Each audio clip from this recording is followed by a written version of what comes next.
갈대아 우르에서 아브라함을 이끌어내실 때 하나님이 내가 너에게 보여줄 땅에서 큰 민족을 이루고 너의 이름을 창대하게 해서 복이 되게 하겠다, 이런 약속을 했습니다. 15장에서 아브라함에게 다시 나타난 하나님이 400년 후에 아브라함의 자손에게 땅을 주시겠다고 또 한 번 약속을 하십니다. 16장 1절에서는 사레가 여전히 출산하지 못한다는 말로 시작하고 있습니다. 그리고 한 가지 사실을 덧붙이고 있습니다. 1절을 보면 그에게 한 여종이 있으니 애굽 사람이고 이름이 하갈이다. 12장 16절을 보면 아브라함이 기근 때문에 애굽으로 갔다가 가나안으로 돌아올 때에 바로가 아브라함에게 좀 많이 챙겨줍니다. 양과 소와 노비와 암수 나귀와 낙타를 주었다, 이렇게 되어 있습니다. 그런데 이때 노비라는 단어가 쉬프하라는 단어인데 그게 16장에서 쓰인 여종이라는 단어와 똑같은 단어입니다. 아마도 그때 데리고 온 여러 가축들과 노비 중에 한 사람이 하갈이 아니었을까, 그렇게 추정해 볼 수 있겠죠. 근데 사레는 여전히 출산을 못하는데 여종 하갈의 이름이 바로 나온다는 것은 뭐 뒤에 어떤 내용이 나올지 우리가 짐작해 볼 수 있겠죠. 어느 날 사레가 아브라함을 부릅니다. 여호와께서 내 출산을 허락하지 않는다. 사레가 등장한 이후로 지금 처음으로 입을 여서 하는 얘기가 이겁니다. 그러니까 12장부터 하나님이 아브라함과 사레를 불러내셨는데 지금 처음으로 성경에서 사레가 하는 말이 여호와께서 내 출산을 허락하지 않는다, 이 얘기입니다. 성경이 참 재밌는 게 뭐냐면 사레가 등장해서 제일 첫 마디가 내 출산을 하나님이 허락하지 않는다는 내용인데 야곱의 아내 라헬이 처음으로 입을 열어서 하는 말이 바로 이런 내용이에요. 뭐냐면 라헬이 자기가 야곱에게서 아들을 낳지 못함을 보고 그의 언니를 시기하여 야곱에게 이르되 내게 자식을 낳게 하라. 그렇지 아니하면 내가 죽겠노라. 참 재밌죠. 족장의 수준들이, 아니면 족장의 와이프들의 수준들이 우리가 생각하는 것 이상을 뛰어넘지 못하는 것 같아요. 그냥 우리가 사는 모습이나 이들의 모습이나 크게 다르지 않는 것 같아요. 사람 사는 모습이 크게 다르지 않다는 걸 우리에게 좀 의도적으로 보여주는 것 같습니다. 근데 반대로 아브라함은 아내의 말을 잘 들어요. 야곱은 라헬의 이야기를 들었을 때 내가 하나님이야? 나보고 어쩌라고, 이러고 버럭지를 냅니다. 근데 아브라함은 아내의 말을 잘 듣습니다.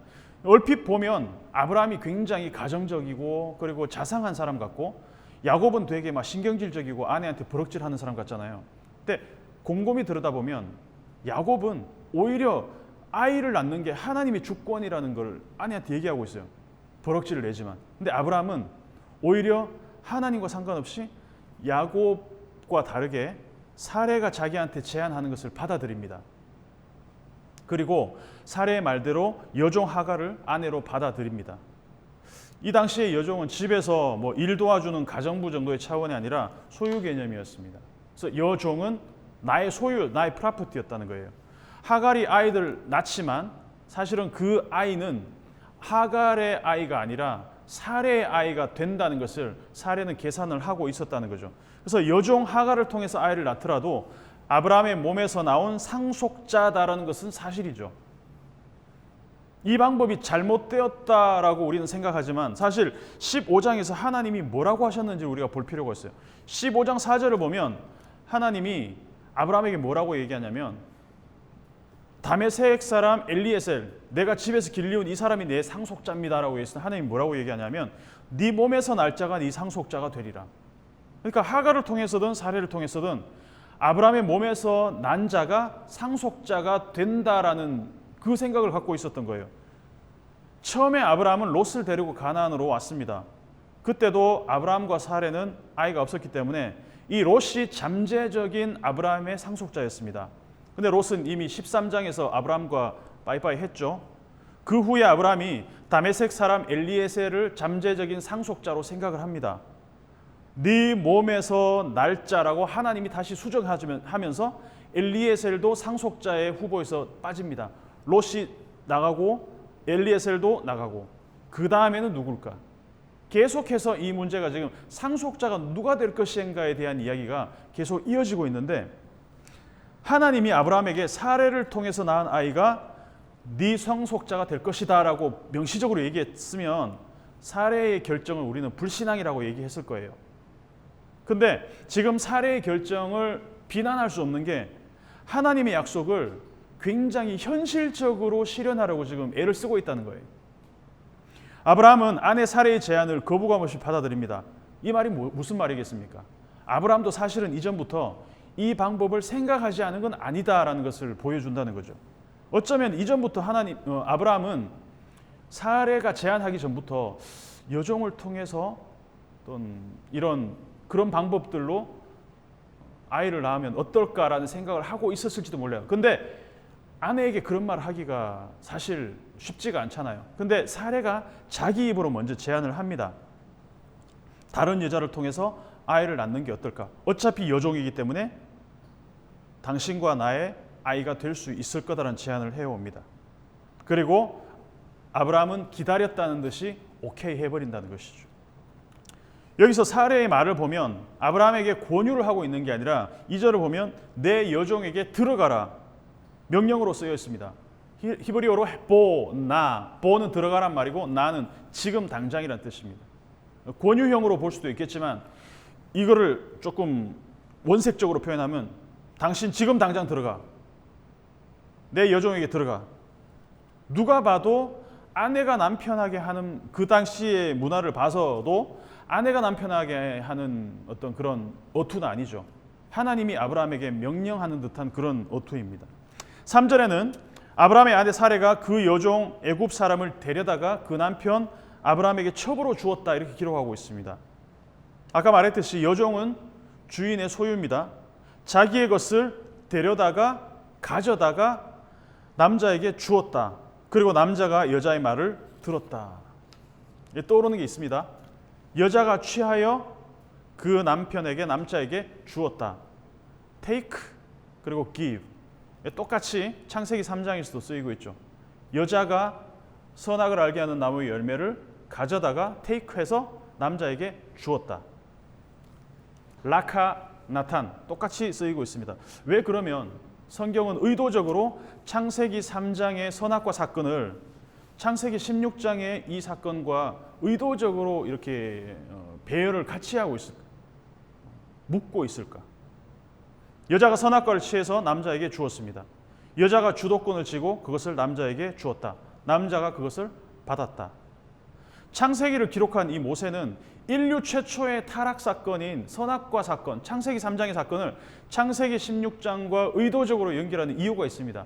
단순히 또 다른 아내를 아브라함에게 주었다라는 하가를 준 것 그 자체로만 지금 어떤 심각성을 이야기하고 있는 건 아니라는 거예요.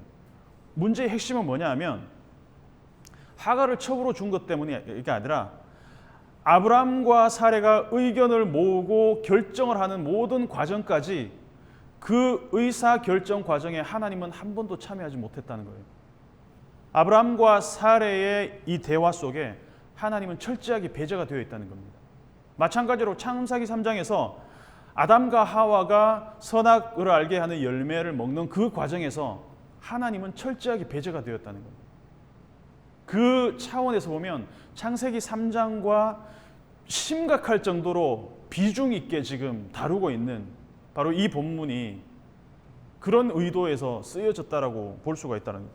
또 눈여겨볼 것은 사레가 아브라함에게 여종 하가를 첩으로 주었다고 되어 있는데 이 첩이라는 번역은 사실은 아브라함의 아내 사레라고 쓸 때 쓰인 이 이샤 아내라는 여자 아내라는 뜻과 같습니다. 그러니까 첩이라는 말이 따로 있는 것이 아니고 아브라함의 아내로 주었다라는 거예요. 그러니까 사레는 아브라함에게 또 다른 아내를 자기 외에 또 다른 아내를 주고 있다는 거죠. 남편과 아내의 관계는 어떤 필요에 따라서 맺어지고 필요가 끝나면 다시 끊어질 수 있는 그런 관계가 아니에요. 이것은 처음부터 하나님은 여자와 남자, 아내와 남편으로 만나는 이 관계는 언약 관계로 묶으셨다는 거예요. 필요에 따라 언제든지 헤어질 수 있고 묶일 수 있는 이런 기능적 관계가 아니라는 거죠. 동산 중앙에 있는 선악을 알게 하는 나무의 열매는 절대로 먹지 말라고 했을 때 이것은 언약적 금기입니다. 내 필요에 따라서 이걸 먹을 수도 있고 배고프면 뭐 먹을 수도 있고 아니면 안 먹을 수도 있는 취사 선택이 가능한 문제가 아니라는 거예요. 배타적인 약속이라는 거예요. 언약적인 금기라는 거죠. 직장에서 사람을 채용할 때는 뭐 컴퓨터를 잘하는 사람이 필요하면 컴퓨터에 능한 사람을 채용을 하겠죠. 그 기능이 타고난 사람을 뽑습니다. 운전을 잘하는 사람을 뽑는 회사에서는 운전 잘하는 사람을 뽑아야 되겠죠. 왜? 그 기능을 수행할 수 있는 사람이기 때문에. 근데 이 사회적 관계는 항상 기능적인 관계로 묶여져 있어요. 어쩔 수 없습니다. 사회가 돌아가기 위해서는. 근데 가족 같은 경우는 말이 완전히 달라집니다. 처음부터 가족은 그냥 이익 없이 어떤 기능적인 어떤 이해관계 없이 그냥 묶여져 있는 관계예요. 본질적으로 묶여져 있는 관계라는 거예요. 어린아이는 기능적으로 보면 할 수 있는 게 없습니다. 오히려 마이너스죠. 플러스가 아니죠. 근데 어린아이가 기능적으로 무가치하다고 해서 무능하다고 해서 그 아이의 존재 가치가 떨어지는 것이 아니라는 것이죠. 왜냐하면 처음부터 묶여있기 때문에. 오히려 기능적으로 가장 무능하기 때문에 더욱더 보살피고 사랑하면서 아이를 키운다는 것이죠. 만약에 배우자의 기능적인 면을 보고 결혼한다면 불행합니다. 왜 그렇습니까? 그 기능적인 게 떨어지면 그때부터 그 배우자의 가치가 떨어지는 거기 때문에. 외모를 보고 결혼했다? 근데 나이가 들고 쭈글쭈글해지고 뭐 이렇게 늘어나고 나이가 들고 이제 외모가 조금 이렇게 평범해지잖아요. 그러면은 매력이 떨어지고 시들해지면 그 기능이 떨어지는 거니까 가치가 떨어지는 거죠. 배우자의 경제력을 보고 결혼했다. 그러면 언제라도 돈을 못 벌어 오는 시점이 되면 그 배우자의 기능이 떨어졌기 때문에 가치도 떨어지는 것이죠. 그래서 남녀가 만나는 이 관계는 부모 자식 간의 관계처럼 언약적 관계이기 때문에 기능으로 묶일 수 있는 관계가 아니라는 거예요. 그런데 지금 사례는 하갈을 아이를 낳기 위한 기능적인 아내로 아브라함에게 주고 있다는 거죠.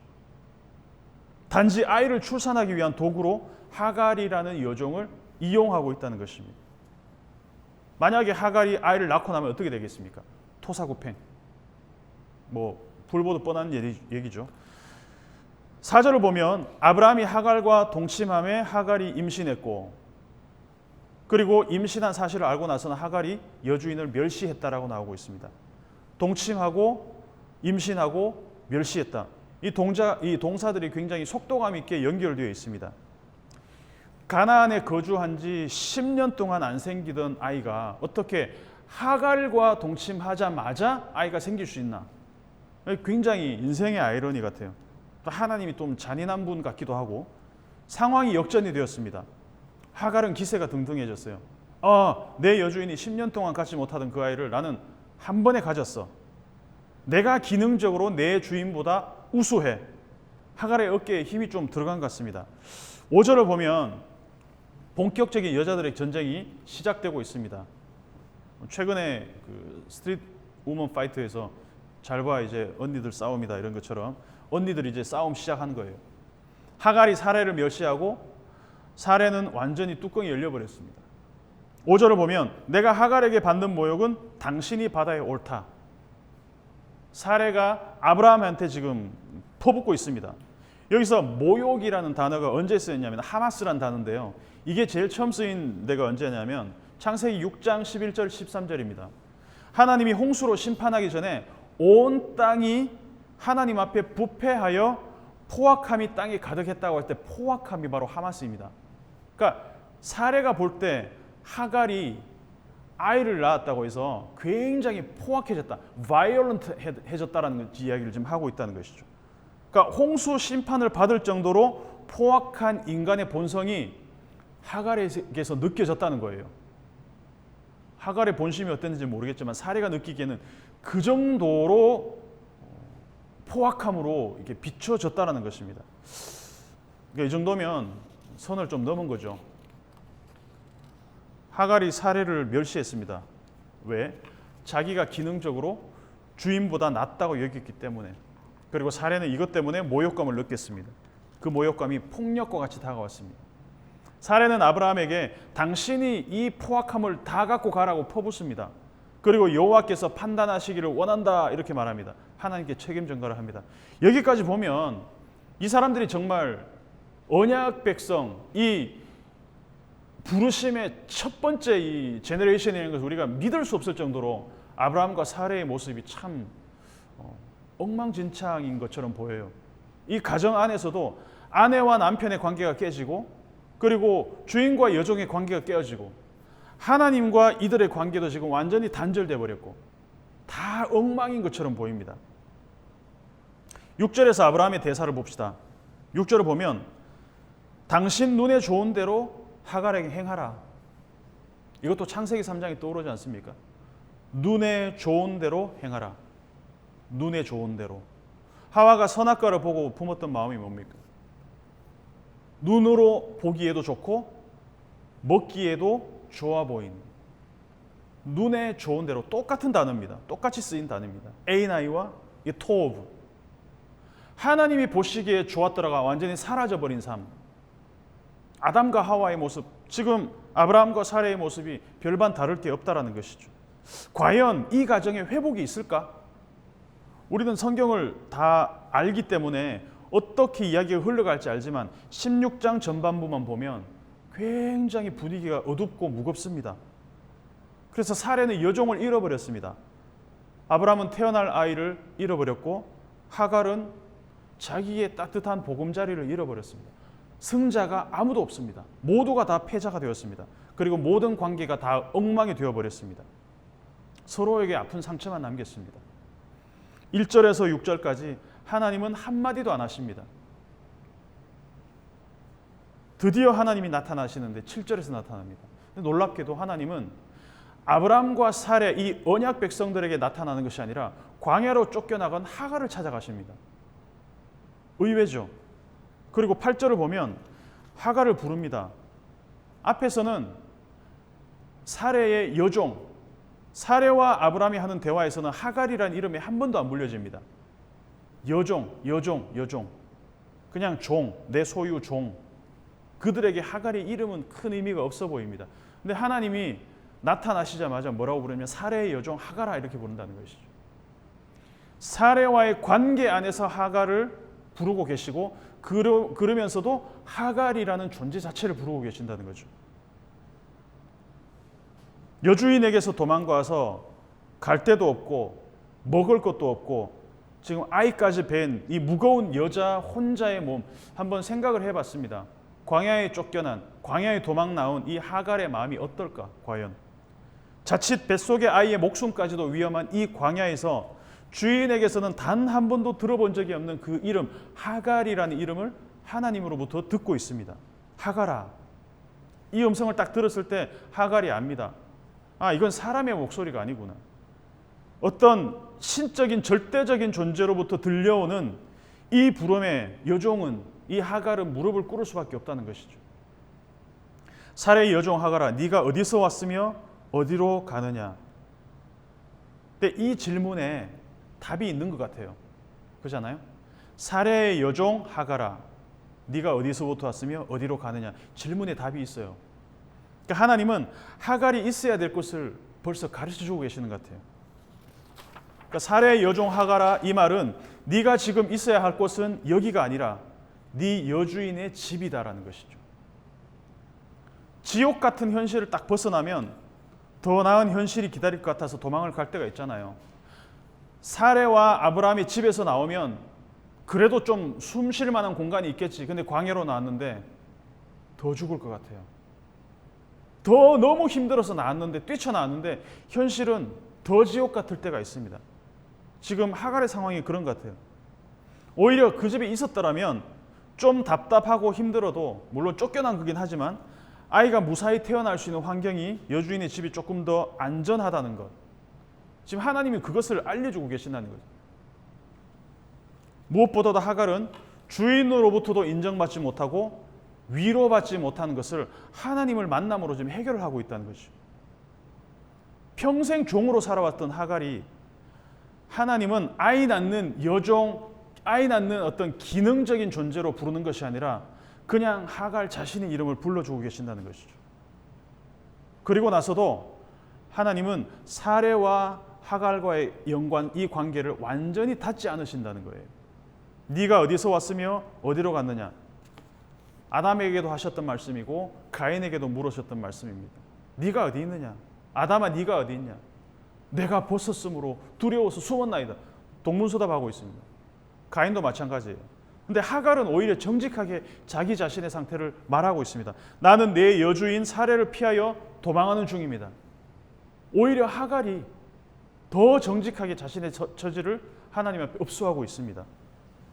하갈이 확신했던 것 같아요. 아, 이분이라면 내 아픔과 내 힘든 상황을 해결해 줄 수도 있을 거야 라는 확신이 있었던 것 같습니다. 그리고 9절을 보면 여호와의 사자가 말을 합니다. 네 여주인에게 돌아가서 그 수하에 복종하라. 하나님이 해결책을 주실 때는 우리의 생각, 우리의 계산하고는 조금 다른 방법으로 해결책을 주실 때가 있는 것 같아요. 아브라함과 사레와 하나님의 관계를 차단하고 나니까, 하나님과의 소통을 딱 단절하고 나니까 아내와 남편의 관계도 무너지고 여종과 주인의 관계도 무너지고 하나님 이 모든 관계가 다 엉망이 되어버립니다. 근데 하나님은 하갈에게 나타나셔서 하갈과 소통하기 시작하니까 하갈과 여주인과의 이 주인과의 관계도 하나님이 회복시켜 가시더라는 것이죠. 사람이 하나님과의 소통을 끊어버리면 인간관계도 다 끊어져 버립니다. 그런데 하나님과의 관계가 회복이 되면 하갈을 통해서 하나님이 나타나셨을 때 하나님은 이 가정을 하갈도 회복시키시고 아브라함과 사레도 다시 회복시키기 시작하신다는 것이죠. 왜? 사람은 본질적으로 단절된 존재입니다. 타락 이후에. 근데 하나님은 처음부터 연합하고 하나님은 항상 하나로 묶으시는 분이시죠. 왜? 하나님은 처음부터 성부, 성자, 성령 하나님께서 하나로 계셨던 분이기 때문에 처음부터 연합하신 분이셨고 처음부터 서로 사랑하심으로 존재하셨던 분이기 때문에 그 하나님의 존재 방식대로 우리가 살아가길 하나님의 형상으로 살아가길 원하신다는 것이죠. 그래서 하나님의 그 방식, 그 존재하고 사랑하시는 방식대로 우리가 살아가길 항상 원하신다는 것입니다. 원래부터 하나님은 그런 존재였다는 것입니다. 그 다음 10절을 보면 하나님이 아브라함에게 하셨던 것과 동일한 약속을 하십니다. 누구에게? 하갈에게. 내가 너의 씨를 크게 번성하여 그 수가 많아 셀 수 없게 하겠다. 하나님이 아브라함에게 자주 하시던 말씀이죠. 셀 수 없을 정도의 자손을 저 하늘의 별과 같이 바다의 모래와 같이 저 땅의 티끌과 같이 너에게 주겠다. 셀 수 없을, 하갈에게도 동일한 셀 수 없을 그 자손을 약속하신다는 것이죠. 그리고 아브라함의 씨로 얘기하지 않고 하갈의 씨, 너의 씨로 얘기를 하고 있다는 것이죠. 그러니까 아브라함에게 하셨던 언약과는 별개로 또 다른 약속의 민족을 하갈에게 허락하고 계신다는 것이죠. 여기서 분명해지는 것이 있습니다. 하갈에게 또 하나의 민족을 허락하시는 하나님, 아브라함과 이삭과 야곱의 이 자손이 아니라 이스마엘을 통해서, 그렇다면 반대로 말하면 뭡니까? 아브라함에게 주실 상속자는 반드시 누구의 몸을 통해서? 사레의 몸을 통해서 날 것이다라는 것도 우리가 알 수 있다는 것입니다. 물론 지금 이 말을 아브라함과 사레는 듣지 못합니다. 하지만 이 말씀을 읽는 사람들은 아, 신실하신 하나님은 다 계획이 있으시구나. 그 계획을 이런 식으로 이루어 가시는구나. 사람들의 갈등과 사람들의 이 다툼 가운데서도 하나님은 또 다른 한 민족을 예비하셨고 아브라함과 이삭과 야곱의 이 약속도 이루어 가시는구나라는 것을 우리는 볼 수가 있다는 것입니다. 11절에 여호와의 사자가 하갈에게 말합니다. 네가 임신하였은즉 아들을 낳으리니 그 이름을 이스마엘이라 하라. 이는 여호와께서 너의 고통을 들으셨음이니라. 이슈마엘, 하나님께서 들으셨다. 무엘라 헤로이라는 그 우물의 이름을 짓습니다. 하갈이 나를 살피시는 살아계신 하나님의 우물이라는 뜻이죠. 내가 만난 하나님이 나를 계속해서 주시하시고 살피고 계셔왔어. 그래서 그 우물의 이름이 브엘라 헤로이가 됩니다.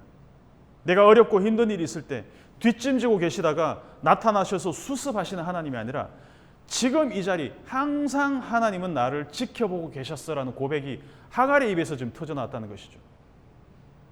만약에 아브라함과 사레와 이런 갈등과 쫓겨남이 사건이 없었다면 하갈이 과연 하나님을 만날 수 있었을까? 이 모든 악해 보이는 현실 가운데서도 하나님이 하갈을 만나는 그 놀라운 일이 지금 16장에서 일어나고 있다는 것이죠. 이 컨텍스트를 한번 큰 그림으로 연결해 보겠습니다. 모세오경 전반을 통해서 본다면 창세기 16장은 출애굽기와 완전히 반대되는 상황이죠. 히브리 주인에게서 광야로 도망 나온 노예, 여자, 애굽 여자 하갈. 반대로 출애굽기에서는 어떻습니까? 애굽에서 광야로 도망 나온 히브리 노예들. 영원한 강자도 없고 영원한 약자도 없습니다. 히브리인들이 압제자 같았고 애굽 여자가 도망 나온 피해자 같았습니다. 근데 나중에 가면 애굽 사람들이 압제를 하고 히브리 노예들이 또 그렇게 고생을 해요.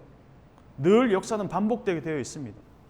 하나님은 애굽이 약자일 때는 애굽 사람에게 나타나셔서 애굽 사람을 구원하시고, 히브리인들이 약자가 되었을 때는, 히브리인들이 압제받을 때는 그들을 압제해서 구원하시기도 한다는 것이죠. 이스라엘이 절대로 선민 사상에 물들어 있을 필요가 없다는 것입니다. 하나님은 강박적일 만큼 약자들의 편입니다. 정말 강박적일 만큼. 구약 율법에서 늘 강조한 그런 정신이잖아요. 너희가 가나안 땅으로 들어가서 그 땅의 주인이 되었을 때 소수민족, 외국인, 레위인, 고아, 과부, 객들, 그 다수가 아닌 소외받고 배제된 그 소외 계층들을 너희가 신경 써라.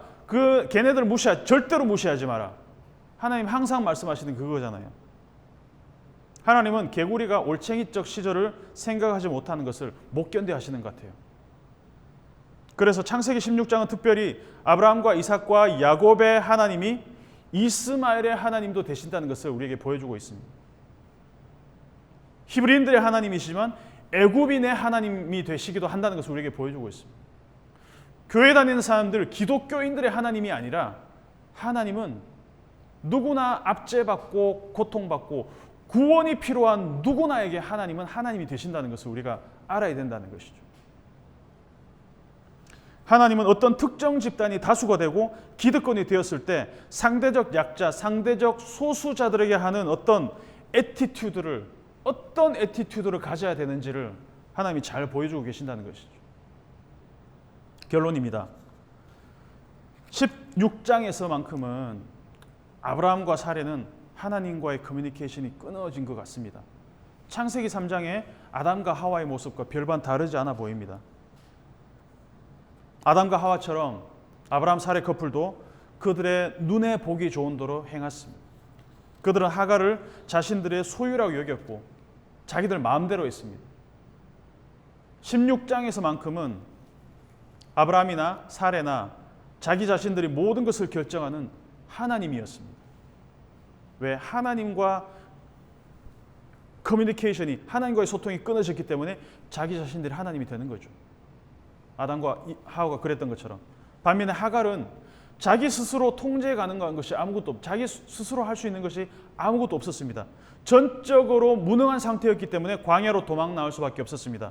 근데 아이러니하게도 하갈이 스스로 할 수 있는 것이 아무것도 없었을 때 하나님이 그를 찾아오셨다는 거예요. 그리고 하갈의 입에서 나를 살피시는 하나님이라는 고백이 터져 나왔습니다. 내 눈에 보기 좋은 대로 하고 살 때는 아담이나 하와나 아브라함이나 사레나 하나님과 전혀 상관없는 사람이었습니다. 우리도 마찬가지입니다. 하나님과 전혀 상관없이 살 수 있습니다. 교회를 수십 년을 다니고 몇 대를 믿어와도 하나님과의 이 소통이 끊어지는 순간 우리는 아담과 하와, 이 아브라함과 사레의 모습과 별반 다르지 않다는 것입니다. 이슈마엘, 하나님이 들으신다. 하나님 언제 들으실까? 하나님밖에 나의 고통을 들어줄 수 없는 사방으로 나의 모든 상황들이 다 막혀 있는 것 같은 그런 상황에서 하나님이 들으신다. 하나님의 그 고통을 들으신 하나님의 그 귀는 고통받고 부르짖는 이들, 특별히 하나님 외에는 어떤 출구도 보이지 않는 이들의 목소리를 들으시는 분이라는 것을 우리는 오늘 16장에서 발견할 수가 있습니다. 그래서 내 눈에 좋은 대로 살아가는 이 선악과의 행보를 멈추고 하나님이 보시기에 좋았더라의 회복이 있기를 주님의 이름으로 축복합니다.